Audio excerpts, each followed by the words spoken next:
Hey friend, happy 2025. It is so good to see you. I've missed you the last couple of weeks because we haven't been getting together for coffee because you've been busy, I've been busy, and you've had a lot going on with the holidays and getting together with your friends and your family and hopefully sneaking in a little bit more of that R&R that I know that you so desperately needed. And I know you needed it because I needed it too. And I feel like we all know that we cannot pour from an empty cup. So it's really important, especially during that end of the year transition to, fill up your own tank and really kind of come in and get that rest that you need.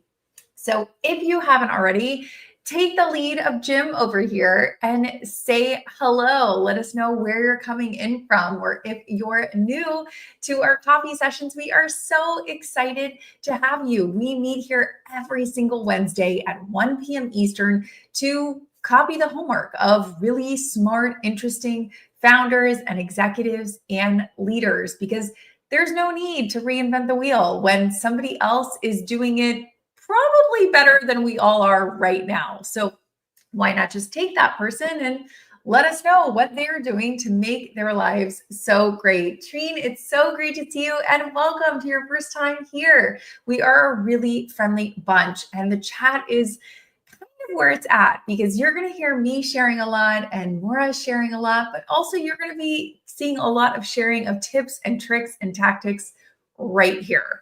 However, if you are joining us on your favorite podcast platform because you are not able to join us live, whether that is Apple or Spotify or Overcast or whatever platform that you listen to podcasts on, that is okay too, because we still want you to feel like you can ask questions and get involved. So you can always reach out to us afterwards and let us know any follow-up questions that you had about our discussions, because again, the more collaboration that we can have, the better. So Rachel and Kelly and Shelby, so good to see you. I'm so excited that we're all here getting to learn from the one, the only Morra. And you might have joined us before when we had an amazing coffee chat all around kind of leading through anxiety and navigating perfectionism. And so I just thought it was really perfect as we came into 2025. And I know that so many of us have these big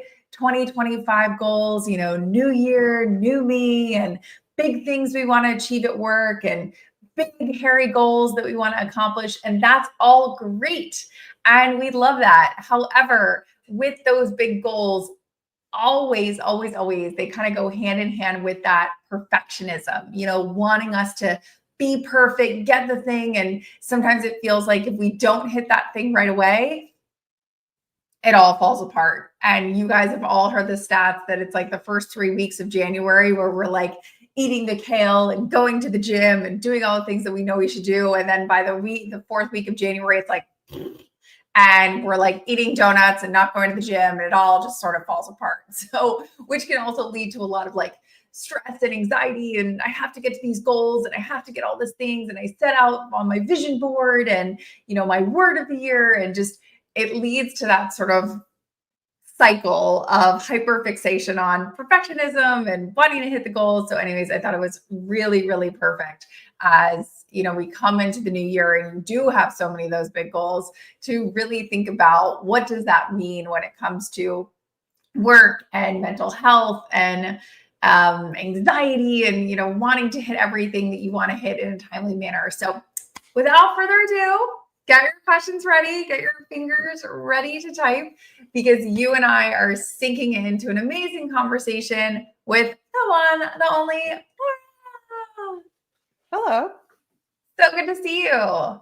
Good to see you too. I'm so happy to be here. I have to also, just to the audience, I have a new puppy and his stuff is behind me, and then all the animals in my house, of which there are 6, have all come down to be here. And so there's going to be ruffling and shuffling. I love it. What is the new puppy's name? His name is Romeo. He is asleep back on the chair there. He only weighs 5 pounds and he's a tiny baby. There he is. He's moving a little bit. Oh, what a cutie. And I'm sure he's so excited to join us too. Oh my God, that's Oreo the cat. So sorry about that. I love it. No worries. Well, I'm really excited because I feel like you're just such the perfect person for us to sit down with and learn from, because I feel like the new year is just full of exactly what I was just mentioning. People who have these big goals and these big things at work, which also lead to like big scaries and lots of anxiety around hitting those goals. Yes. I What mean, look, it's human nature, and a piece of it is really good, right? Anxiety exists to focus us, to get us to accomplish hard things. And so, in a way, when we sign up for that dry January challenge, or, vow to exercise every single day, or write our book finally, or whatever it is, that's really positive, right? We're setting an intention, we're setting a goal, we're pushing ourselves, we're doing new things. All that is really good. The problem is when it gets drowned out by a chorus of shoulds and comparing yourself to other people, right? And that's also human nature as well. And so the key is managing it all. We all struggle. do you find that kind of like the new year, that January mantra of like new goals and new year and new you?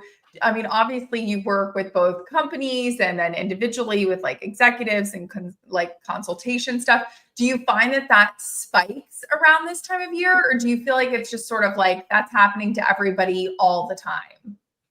I think in business cycles, it's really dependent on the industry. I think for a lot of industries, this time of year is very quiet in the business, actually. A lot of industries are sprinting to get to the end of the year, and then this is a little bit of a time to take stock. I myself ran a political consulting firm for many years, and Q1 was really kind of dead for us. I was always like, oh my God, is this the year that we're finally not going to get any new business? Because it was like very quiet. And that's really important too, is knowing both your own personal sort of yearly cycle as a human, and then what your work life is going to look like. If I'm an accountant and I'm starting to get ready for tax season, how am I taking care of myself right now versus, if I've just finished up a big run in Q4 in retail and things are a little bit more quiet. Yeah, it's definitely, I think, important, like you said, to really take stock of kind of where you are in the work cycle, where you are in your career, kind of on the timeline. And one thing that I think I really experienced during this time of year is um, really kind of setting out the year with these, again, big goals, like I'm going to cook dinner every single Friday night. And, that sort of like, I'm going to, be this perfect co-founder and this perfect leader and this perfect wife and this perfect daughter. And, obviously we never hit perfect. That's an ongoing pursuit that we're all after. But I also find that in that journey for myself, and I don't know if anybody else here resonates, what that also tends to do for me is it leads to a lot of people pleasing tendencies, because a lot of my goals involve other humans, because I run a business or I, am married. And so part of that is, if the goal is like have a happier marriage or, whatever it is that I find myself tending to like want to people please a lot, because I'm like, okay, like if everybody's happy, that means I'm doing a good job. That's right. And so I'm wondering if what advice would you give to somebody like me who might be starting off the year with these big goals, but also we don't want to, in a perfect world, fall into that trap of people pleasing at like our own expense? I mean, what you're talking about is sort of other-oriented perfectionism, right? Where you are looking for validation from other people. And the question I always ask is, if you were perfect, how would it make you feel? Like, is there a feeling that's missing right now in your perceived lack of perfection that would be fixed? Right? If that perfect, which again is a mirage, were achieved, and that can be a really powerful question. I think the other thing is, you said that a goal is to have a happy marriage. That is like a giant, but also what does that mean, right? Like, who defines happy? Who says I'm happy? Is it me? Is it my husband? Is it, my mother-in-law? Like, all of these things, we get ourselves into these sort of global situations that are just setting ourselves up for disappointment. A way to make that goal better would be like, gosh, I really love to have dinner with my husband. We always have a lot of fun. So I'm going to have dinner with my husband once a week versus I've got to have a happy marriage. Totally. Is there something that you personally use or something maybe that you've used with executives in the past to kind of help? One of the systems I feel like we hear a lot about is like SMART goals, specific, measurable, going through that. Do you yourself have something that you use for maybe your career or your life that kind of reset you every new year? I have a practice that I do with my whole family, and actually my husband and I have been doing it for almost 20 years now, where on New Year's Day, we write down 3 things that we want to do more of in the year, and then 3 things that we want to do less of in the year. As a practice, you can also review the ones from the last year. I'm one of these people who loves the new year. I feel like it's a slate wiped clean. Also, as a business owner, it's like the books are closed. Yeah. The taxes are like going to be what they are, like all those feelings. And I try to take that into my life, like as a new chance. So I like to step back around this. I live in the Northeast. It's cold. It's wintry. It's like taking stock. I like to do that. But as we know, when life gets busy, those big existential questions can get thrown out. And so I think what's even more powerful, and research shows this, is to have a daily check-in practice and make it easy so you can do it most days, right? So for me, the thing that absolutely changed my life was that every morning I just listed 3 things I'm grateful for. And every evening I list 3 more things I'm grateful for. And they can be really silly, like I had a great latte. But that daily check-in actually keeps me on track even more than the sort of big restorative intention setting does. I love that kind of when you write those down, or do you just do it kind of in your mind, or do you actually write I them write down? them down. I You write them down. meditate. Sometimes I do an audio meditation where they coach me. I use the Happier app. It used to be called 10% Happier. And there's a meditation coach, Pascal. I'm blanking on his last name, and he has a wonderful meditation that's just a very short gratitude practice. It's wonderful. It's really effective. You can even do it in the middle of your workday. If you find that you are being your own worst enemy at work, which a lot of our high performers, we just do, is to just take a minute and not just think about what you're grateful for, but what am I good at? What did I do well today? Yeah. I feel like that is such a big one, Yeah. especially at work. Because for me, sometimes I'm less critical in my everyday life, if that makes sense. So I will say, like, I called my mom today, or I checked in with a friend via text, like kind of check mark, good job, gold star. But for some reason, I'm much more critical for myself at work. About your own performance? Oh, say that again? Oh, sorry. About your own performance or your own, which part? Yes, performance. So like, I should have, zigged instead of zagged, or I should have like phrased it this way instead of that way. Do you find that there's a separation there for the people that you've worked with and the people that you've kind of talked to in the past, that, work and life, they do treat differently, or have you seen it more of like the same across the board? I think everyone's different, but I think that people who tend to be self-critical tend to be self-critical in a lot of things that they ascribe importance to. And so one way to be compassionate to yourself is, I really care. I care about my work, right? Like, I own this business. I started it from the ground up, and I'm really, really committed to it. And I push myself hard because I really care about it. So it's like, that's nice. That's a good thing. But can I also just be a little bit more kind to myself and a little bit more sustainable and give myself a break, But I think just that simple reframe of asking people, I often ask executives who are very, very stressed, I say, well, is there a piece of you who's choosing this? Is there any piece of you that's choosing this? which is kind of an interesting question. It's like, I did go to a really good law school and I did really fight to get hired by this firm. And I do really want to be, this lawyer person. I do choose it, but there's some pieces that I would like to change. Yeah. Gives you more agency.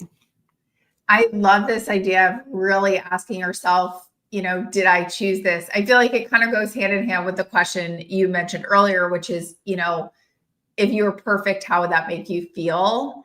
Are there any other questions that you go back to time and time again, whether it's in a reflective capability or, with others, that you like to revisit with people? So I like to talk about something that's a little bit controversial to talk about, which is envy and jealousy. So, and it's tied to perfectionism and it's tied to overwork and anxiety. Again, human nature to be envious, to feel jealousy. And I think that both of those emotions can be really instructive. Like we think they're bad and that we shouldn't feel them. And if we're nice people, we wouldn't feel them, right? But that's not true. And so they can be instructive. Like if I'm consistently feeling jealous of a coworker, or say someone on my team who I feel like the boss is always giving the best assignments or paying more attention to or calling out in a nice way in a meeting. It's like, what is that telling me? Rather than just, I'm a bad person, I should stop feeling that feeling. We all know when we tell ourselves to stop feeling a feeling, it doesn't work. Like, why? Again, what would I feel if the boss were calling me out instead? And is that something I need to listen to? Can I learn from that? If I'm envious, like I always talk about this, and you can relate to this, like going on LinkedIn and seeing all of our colleagues who are, giving fabulous TED Talks and writing best-selling books. And it's like the envy, right? I want that can spike. Okay, well, why? Like maybe I want to go write a book. Maybe for me, it's like, maybe I want to go back to graduate school, So don't be scared of these emotions, like ask them questions. Well, and one of the questions that I tend to ask myself when I'm sitting in that moment of seeing someone's, seeing someone's accolades or seeing someone's work, the question I always come back to, and I forgot where I learned this question because it was many, many years ago, but it was, do you want to do the work to get that result? So I use this example a lot in like a funny kind of tongue-in-cheek way, but I have a friend who has a six-pack and she's in phenomenal shape and, just washboard abs. I mean, you don't even need the Photoshop because it's just, you count them. It's like, lick your finger, 1, 2, 3, yep, 2 on the top, done. However, because she's a friend, I know this, she watches what she eats like a hawk. And I joke that I'm like, like the layer of fat that is between me and my six-pack, because we all have a six-pack. It's just some of us have our layer of fat over it and some of us do not. I call that my fun fat. That's fun fat because I am going to eat the cupcake and I am going to cheers that glass of champagne at somebody's wedding. And I am going to eat the pancakes on Sunday. So I could hypothetically be like my friend with that six-pack, but I don't want to do the work. Yep. Or I don't want to give up the fun, so to say, to do that. So like that's something that I also take very much into work as well. So when we see that colleague that just wrote a New York Times bestselling book or their newsletter just got over 500,000 followers, I have to think to myself, do I want to do the maybe 4 years worth of work where 2 people were reading the newsletter, but that person kept going every single week for 4 years. And I feel like that's one question that helps me a lot when I get in those moments of envy is like, do you actually want to do that work? Yes. And more likely than not, the answer is usually no. Exactly. Because it comes back to choice, right? Like, do I choose this? And if you can say, I'm not sure I choose this. But then if you want to say, yes, actually, yeah, I do want to do that. I mean, I think that something I struggle with a lot is also feeling scarcity, it's like, Yeah. well, if that person gets this, then I'll never get it. Or, you know, feeling constantly like there's going to be less. And I have a little mantra, science shows that if we have even a phrase, this is Adam Galinsky's work, if we even have a phrase, that's right, there's so much behind the scenes we don't see, that sort of resets us and gives us the flexibility to not go into that anxiety or that envy. And mine is, I do not want what I haven't got. And that's an old Sinead O'Connor album title. But I always thought it was so beautiful. It's like, I do not want what I haven't got. That really resets. And then, to Rachel's comment, like giving people that acknowledgement, like, wow, great. You worked really hard and I don't know what your life looks like. So I'm going to cheers you and move on. No, it's so true. And I think so important, especially when we are setting those goals and setting ourselves up for 2025, is really asking the question, like, what work are we willing to do? What are we willing to sacrifice? Yeah. So like going back to the silly gym example, like sacrificing the cupcake or sacrificing the pancakes or, whatever it is. But also that's true in work, sacrificing time with my kids or time with my spouse, or time dating, or time with my roommates because I want to XYZ when it comes to work, take on an additional class at a local college or whatever it is really kind of asking yourself, what sacrifices are you willing to make? I think that's really helpful. And I think also just acknowledging, right, what I can control and what I can't control. Yeah. So I may never be able to control that I wasn't born into immense wealth that allows me to do whatever I want. I can't control that. So being envious or trying to push myself to those kinds of directions is a losing challenge. And I think at work also sometimes we work in systems, and there are some things in the system we have control over, and there are some things we just don't. And we can give ourselves a lot of grief and drive a lot of like perfectionistic anxiety trying to fix things that we just can't.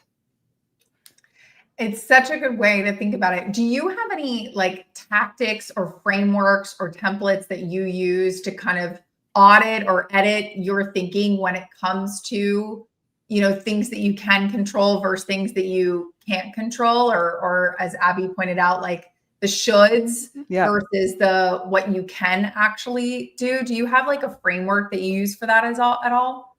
Well, I mean, first I have my notice, name, understand framework for noticing when anxiety is popping up, when envy is popping up, when perfectionism is popping up. Like I notice that, and actually it's been happening to me going into this new year, where I'm definitely feeling like, I really am anxious about my speaking business this year. And again, comparing myself to lots of other people. And I found myself last weekend working all weekend, just not being able to tear myself away and be with my family. And I was like, okay, I'm noticing these habits and these behaviors. And I know that when I start working compulsively, there's some anxiety that's driving it. I'm anxious because I lost a contract in Q4 and I have to make up that contract, and I'm feeling anxiety about it. So what's my plan? Rather than just working out of habit, because that's what I do. This is a reality. Like I do need another contract, but can I make a plan to, make this happen versus just giving into my anxiety? So like noticing it. We all have behaviors that we do when a big emotion is coming. Naming it. I'm feeling this way. And then trying to understand it. And this is again where therapy can be super helpful, or any, practice, so that you can approach it in a way that is helpful and strategic rather than just like reacting. Because perfectionism is a habit. It really is. It is a habit we learn, and we often get rewarded sometimes for the outcomes of it. So we just go into that mode. And the key is sort of taking back the habitual reaction and being more thoughtful. Well, and I love, in addition to the the notice and name, I really, really like the plan part, because, you know, you can have good thoughts all day long, but without action, you know, it doesn't happen. So I love this example Rachel gave where, you know, she found herself, you know, chasing, kind of like you said, work, but really not only naming that and feeling that, but also making a plan like, you know what, I am going to go a little slower because I want to balance my family, or I want to balance my health, or I want to balance my burnout. Is that plan part, I feel like, is so key, because I feel like that is where a lot of people fall off, because there's no action there of like, okay, I'm feeling it, I'm noticing it, I'm naming it, but how do I actually fix it? Or how do I actually, maybe not totally fix it, but ease it in some way?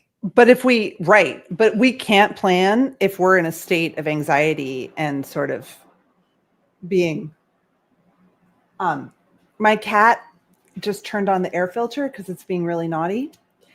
I'm so sorry, but I need to go turn off the air filter. Absolutely. What are you doing?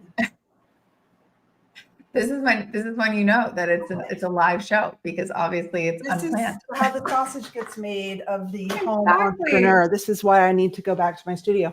You know, so I think a piece of it is like, we drank too much, we ate too much over the holidays, so of course we're going to go to the gym for 12 hours. Well, is that a plan, or is that just a reaction?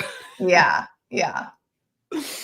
No, I definitely agree. It's making a plan or making a course of action. Or I honestly, like, I'm a big fan of baby steps. Again, like, small example that I actually have been going through this week, and maybe anybody else here with us has as well. I am obnoxious, and I set up like a million holiday decorations. I have like bows and lights, and like, you get me at Home Goods, like, I'm buying the red reindeer. Like, that is me. I own it. There's tchotchkes, as my husband calls them, all over the house, in the bathrooms, everywhere. Everywhere that I could stick a glittery ornament, there is indeed a glittery ornament. And it's overwhelming when I think, oh my gosh, okay, it's January 8th. I have to like take all of this stuff down. And instead, really breaking it up into these baby steps of like, on Monday, I took it down everything that was outside. Like, yesterday, I compiled everything in one place that was inside the house. That's right. Today, I'm going to be working on like boxing it all back up. Tomorrow, it will actually go into the closet. And then on Friday, I will like arrange the closet. And it sounds so silly, but it's a way that I've really found in the past 2 or 3 years to take kind of these big, hairy, audacious goals, these BHAGs, if you will, and really plan like, okay, Kim, don't get overwhelmed. Like, how do we eat an elephant? Like, one bite at a time, like just bird by bird, really like small bites. And I found that that's something that's been super beneficial for me. I love that. And I think, I mean, that's really helpful if you're an anxious person as well. It's a kind of a classic therapy technique, right? Where you take something that, again, feels global. I want to have a happy marriage. That's like a guilt-inducing statement. That is an anxiety-inducing statement to, you know, I'm going to have dinner once a week. Or for me, it's I have a new book that is due 16 months from now. And I was like, you know, I got to write the whole, oh my God, I was so anxious about, I haven't done enough work on the book. And then I thought, you have time. If you work 1 hour a day and 2 hours a day on the weekends, you could probably get this thing done, like bit by bit. I love this. I love this concept of bit by bit. And I'm curious for you yourself, when it comes to a book or kind of a big goal, for somebody like Kelly or somebody else who's joining that is like, oh my gosh, Morra, how do you take, like, what is the thought process you use to go from that big goal? And like, how do you break it down into like little pieces that you can conquer each day or each week? I mean, I think that this is the magical step. I mean, I learned it at work by having, you know, to get a huge new client project and writing them a proposal that would promise them the world. And then they would sometimes say yes. And then you would have this kind of moment of like, oh shit, how do I actually do this now? And I would make an Excel sheet. Now, of course, there's project planning software. You can use Asana. There's a million ways to do it. But, I really do think that the magic is in the showing up every single day and creating the goals. And we can do that in our own life. So if you have a big dream, whether it's at work or whether it's at home, and you see that intention, where you want to get to, making the road clear is the only way you're going to get there and manage your anxiety. Like I do it so I can manage my anxiety. So I have 4 different to-do lists on my desk every single day. Oh, what are they? How do you break them up?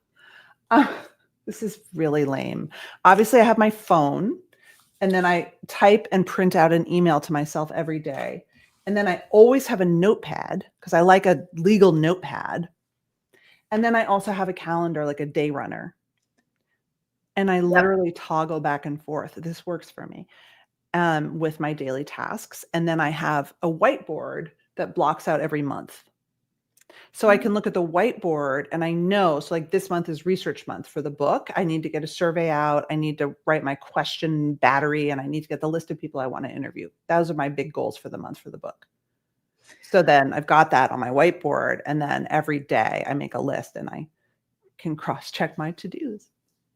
I'm so glad that you brought up kind of the legal pad versus the whiteboard versus the email to yourself, because one thing that I've also realized is everybody's brain works differently.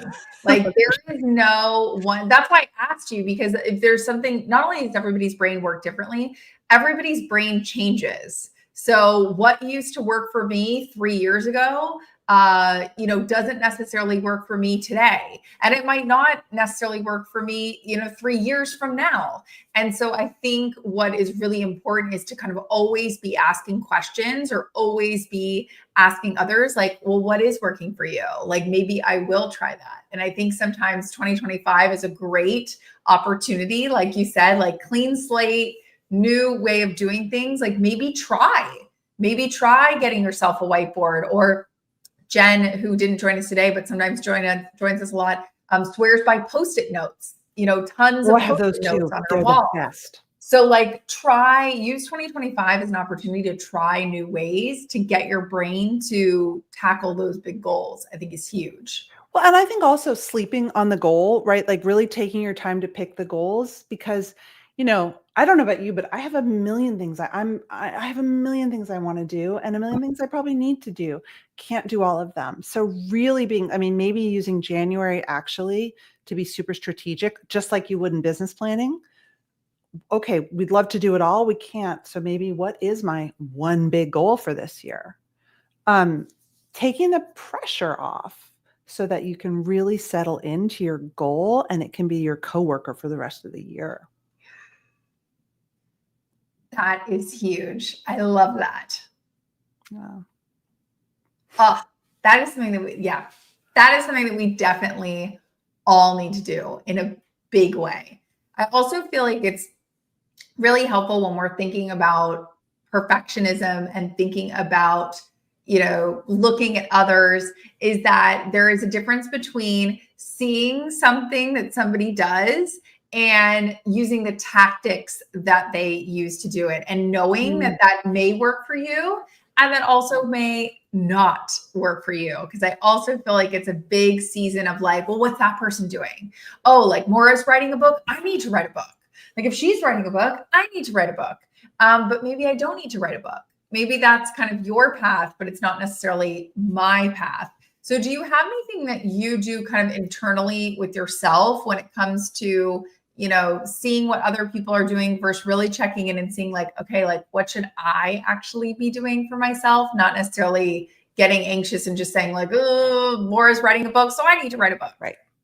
Well, I do not want what I haven't got. Like, honestly, like telling myself that, because I get very like, oh, Kim has this great live show and she has these cool graphics. And I think if I did that, then I would, so sort of just really staying centered. But I do think,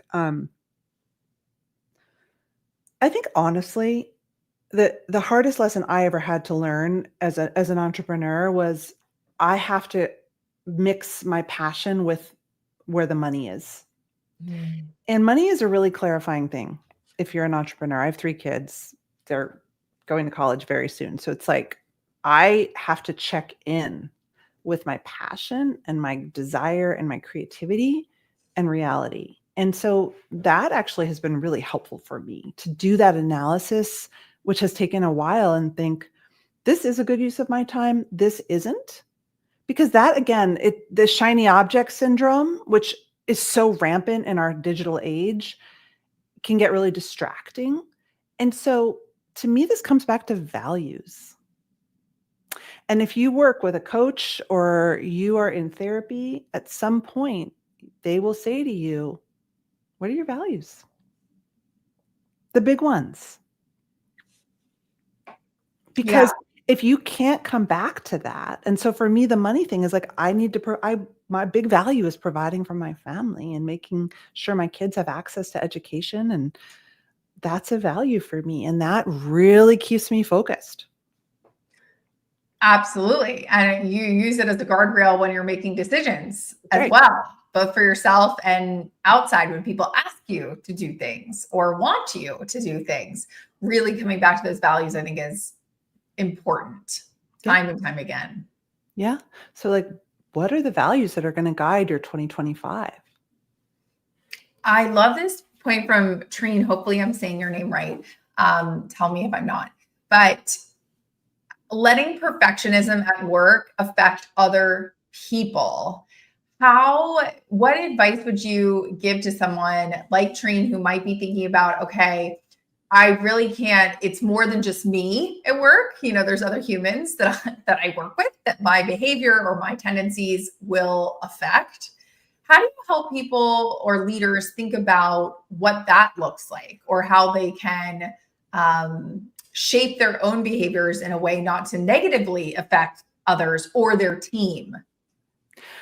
I have people audit their expectations and identify where there's expectations gap, because Trina, what you're really talking about is there's an expectations gap. You have very high standards for yourself, and it sounds like you set very high expectations for your team, and there's a gap there. Either you, and I don't know, you tell us, chat this, like either you're wondering why they're not meeting your expectations, they're wondering why you're setting such high expectations. In your head, you're thinking, well, these are the standards, but maybe they don't know that those are the standards. Maybe there's a gap. And what can we do to close the gap? Sometimes it's really, really simple. It's like, here's my expectation. This is what ASAP means. This is what good means. This is what client ready means. This is what draft. So sometimes it's like very nuts and bolts. Sometimes it's a little bit deeper. Where do these expectations come from? Are they right? Why do I have such high expectations for myself? Do I want to maybe look into that? Or no, I have high expectations of my team and they're not meeting them, and we need to work on that. So to me, expectations are sort of the unlock around a lot of this stuff.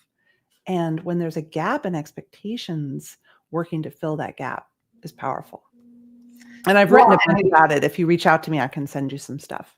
And I totally agree with you on the definition. And I love giving this because I think it's really helpful from a worldwide standpoint, because I know a lot of people join us who live all over the world. If you live in America, ASAP is like yesterday. Like ASAP was an hour ago.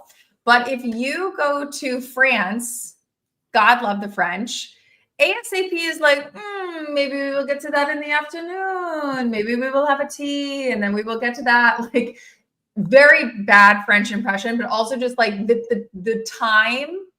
ASAP means a very different thing. Or island time. If you ever go to the Bahamas or the British Virgin Islands, there's a thing that why Jimmy Buffett and Kenny Chesney are singing all these like island time songs.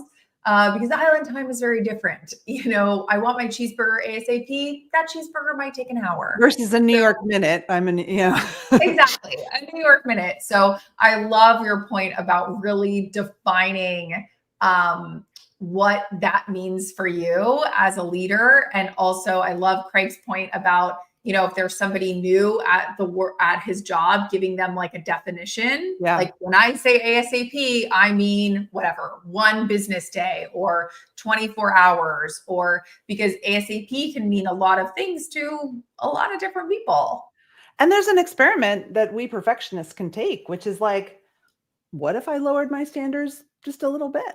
Like, is there a way that I could practice doing less? Like maybe I'm going to spend 7 hours on this PowerPoint presentation instead of 9 and see if anyone notices, So, I mean, to get deep, our inner expectations and the behavior of perfectionism, right? Which is perfectionism is either, if I'm not perfect, people won't value me, people won't love me, people won't find me worthy, right? That can be a thought, or it can be a behavior where we either work so hard to be perfect, we can exhaust ourselves, or we procrastinate because we're so absolutely frozen by the idea that we can never be perfect.